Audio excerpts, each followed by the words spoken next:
एक बार की बात है, सुंदरपुर गांव में एक छोटा सा जंगल था। उस जंगल में टुनटुनी चिड़िया अपने पति कालू कौवे के साथ रहती थी। उसका पति एक दिन जंगल में लकड़ियां लेने गया था, तभी एक बिल्ली ने उसे अपना शिकार बना लिया। घायल कालू कौवा किसी तरह अपने घर पहुंचता है। टुनटुनी कहाँ हो, जल्दी से बाहर आओ। अरे ये क्या हुआ आपको? बाप रे बाप, आपके पूरे शरीर से खून बह रहा है। आपको जल्दी से अस्पताल में भर्ती करना पड़ेगा, नहीं तो सारा खून यही निकल जाएगा। टुनटुनी चिड़िया अपने पति को उसी समय अस्पताल में भर्ती कर देती है। वहीं अस्पताल का वार्ड बॉय आकर टुनटुनी चिड़िया से कहता है, मैम आपको 10,000 रुपए एडवांस में जमा करना पड़ेगा, तभी आपके पति का इलाज हो पाएगा। टुनटुनी चिड़िया वार्ड बॉय से कहती है, अभी मेरे पास तो फूटी कोड़ी भी नहीं है, मैं आपको कल शाम तक व्यवस्था करके पैसे दे दूंगी।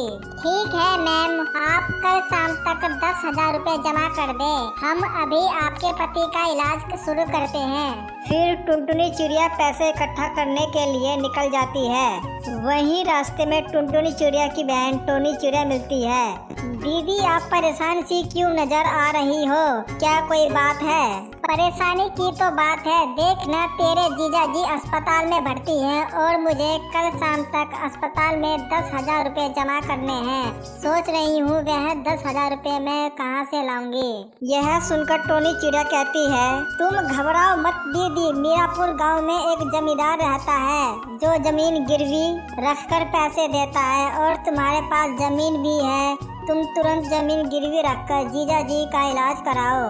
अपनी बहन की बात सुनकर टुनटुनी चिड़िया उस जमींदार के पास पहुंचती है। वह कहती है, सेठ जी मेरे पति बहुत बीमार हैं और मुझे 10,000 रुपए की जरूरत है, और मैं अपनी जमीन गिरवी रखने को तैयार हूँ। सुनी हूँ कि आप जमीन गिरवी रखकर पैसे देते हैं। यह सुनकर जमींदार कहता है, देखो बहन, पैसे तो मैं दे दूंगा, लेकिन उसकी एक शर्त है, अगर तुमने 6 महीने के अंदर में पैसे नहीं चुकाए तो मैं तुम्हारी जमीन पर कब्जा कर लूंगा। ठीक है सेठ जी।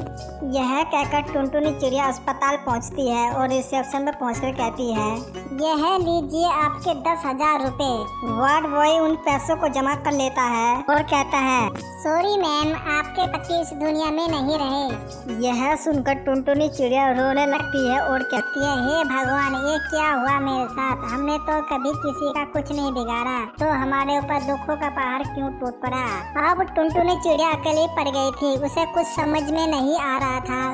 इधर 2 महीने भी पूरे हो गए थे। टुनटुनी चिड़िया कहती है, मुझे जरूर कुछ न कुछ करना पड़ेगा, नहीं तो वह जमींदार मेरी जमीन पर कब्जा कर लेगा।